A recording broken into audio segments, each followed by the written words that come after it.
मणिनगर स्थित Jhulelal charitable trust द्वारा 14वां सिंधी समाज का सामूहिक विवाह समारोह रविवार 16 नवंबर की दोपहर को आयोजित किया गया। इस सामूहिक विवाह उत्सव में 21 कन्याओं ने प्रभुता में अपने पावन चरण रखे, यानी उनका विवाह संपन्न हुआ।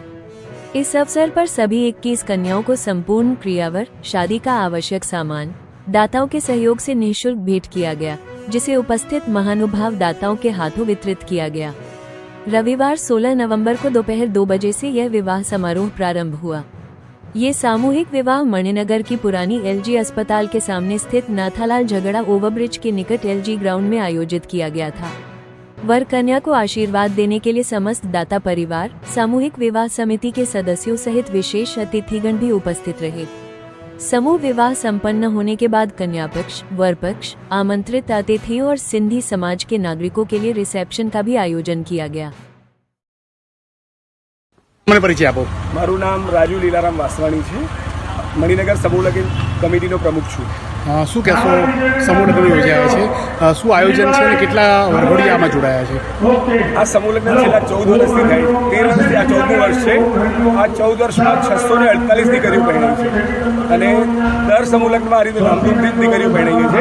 અને અમારો એક જ ઉદ્દેશ છે, જે મધ્યમ વર્ગની દીકરીઓ છે એમના બી અરમાન હોય છે અને એમને બી અંદરનો ફિલિંગ્સ હોય છે કે અમારા લગ્ન બી ધામધૂમથી થાય, જેમ કે એમના પરિવારની શક્તિ નથી હોતી કે આ રીતે ધામધૂમથી કરે, એનું સપનું અમે બસ અહીંયા મોંઘવારી ચાલી રહી છે, એવામાં કરિયાવરનો તમામ ચીજ વસ્તુ આપવામાં આવી છે। લગ્ન પ્રસંગમાં અમે એમને ઘરની તમામ કરિયાવર વસ્તુ આપીએ છીએ અને એમને દાતાઓ તરફથી અમે પ્રોવાઈડ કરીએ છીએ।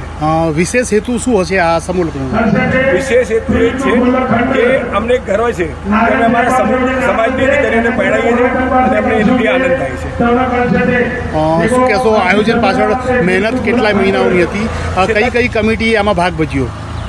કોઈ કમિટીએ ભાગ નથી ભજવ્યો, ફક્ત સમૂહ કમિટીએ આમાં ઉદ્દેશિત કામ કરે છે। અને અમારી જોડે છે ઝૂલેલાલ ધાન મંદિર અને ઝૂલેલાલ ચેરિટેબલ ટ્રસ્ટ અમારી જોડે છે। આમ તો સમૂહ લગ્ન ઘણા થતા હોય છે, પરંતુ સમૂહ લગ્નમાં રિસેપ્શન પહેલી જ વાર થતું હોય છે। છેલ્લા 14 વર્ષથી અમારી પ્રેરણા હતી કે છોકરાઓને એવું ના લાગે કે અમારા લગ્ન સાદાઈપૂર્વક થયા, તો અમે આ રિસેપ્શનનું બી આયોજન કરીએ છીએ।